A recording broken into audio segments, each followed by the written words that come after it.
Imagine a simple yet transformative way to reconnect with yourself.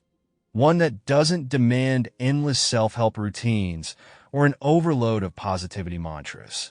Today's insight stems from a story we stumbled upon that might seem unconventional, but it carries a powerful message. Plant a seed for yourself, literally. This idea goes beyond metaphors, taking shape in a living symbol of care and growth. So, let's dive into how a small gesture like naming a plant after yourself can spark meaningful change. In a world filled with endless advice on happiness, from morning routines to self-improvement trends, it's easy to get lost. We see posts about the perfect diet, the ideal workout, or how to achieve that elusive state of contentment, but we rarely stop to ask ourselves what we genuinely need to thrive. The advice shared by a woman named Daisy offers a refreshingly simple approach. Get a plant and give it your name. This small act becomes a daily reminder to nourish not just the plant, but yourself as well. It's a tangible, visual representation of self-care that goes beyond fleeting wellness trends. This idea is not about merely adding another task to your to-do list. It's a practice of mindfulness, a shift in focus that allows you to engage with a living reflection of your well-being. When you water that plant, reposition it to catch the sunlight, or notice its leaves drooping, you're tuning into your own needs. It's an ongoing dialogue with yourself, a reminder that just like the plant, you need attention, the right environment, and nourishment. Each time you tend to it, you reinforce the message, I'm taking care of you. Our upbringing often teaches us to prioritize others, making it difficult to focus on our own well-being. The subtle conditioning starts young. Do chores, earn praise. Be helpful, gain approval. This creates a mindset where our worth is tied to what we do for others, making it harder to know or even value what truly sustains us. Self-care isn't selfish. It's recognizing your own needs and giving them the attention they deserve, just as you would for a loved one.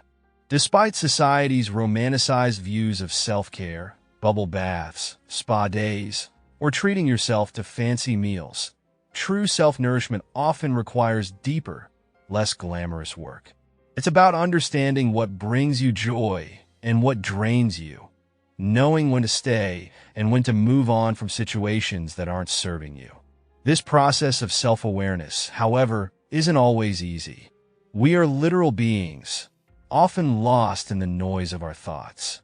Using an external representation, like a plant named after yourself, bridges that gap, allowing you to observe and care for something tangible. It helps translate abstract concepts of self-love into real actions. You might wonder why such a simple hack could be so effective. Psychologists suggest that external metaphors help shift our focus from the noise inside our heads to the world around us. This shift allows us to move away from the critical voice and embrace the observer within, the one who recognizes what truly matters. It's not about perfection. There will be days when the plant flourishes effortlessly, and times when it appears on the brink of wilting despite all your efforts. And that's okay, because it's a reflection of the human experience. Sometimes we thrive without much effort, and other times we struggle to stay afloat. Living organisms, plants included, have a way of reminding us that life is unpredictable and sometimes messy. The ups and downs are part of growth.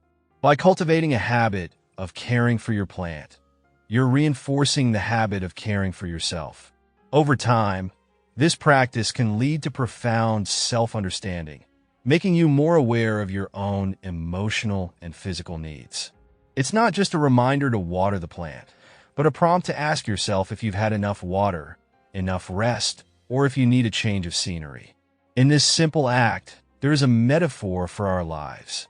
We might not have all the answers, and we won't always get it right. But just as you wouldn't abandon a plant because it's drooping, you shouldn't give up on yourself when life gets challenging. You adjust, you learn, you keep tending, and through that process, you grow. It's about finding stability in your connection to the world around you, grounding yourself while allowing room for change. So, if you're feeling overwhelmed by the endless stream of advice on how to better yourself, consider trying this approach. It doesn't require expensive courses, exhaustive routines, or drastic lifestyle changes. Just a bit of time and attention. Plant yourself to grow, and you might find that with each small act of care, you're not only nurturing a piece of greenery, but a deeper, more resilient version of yourself.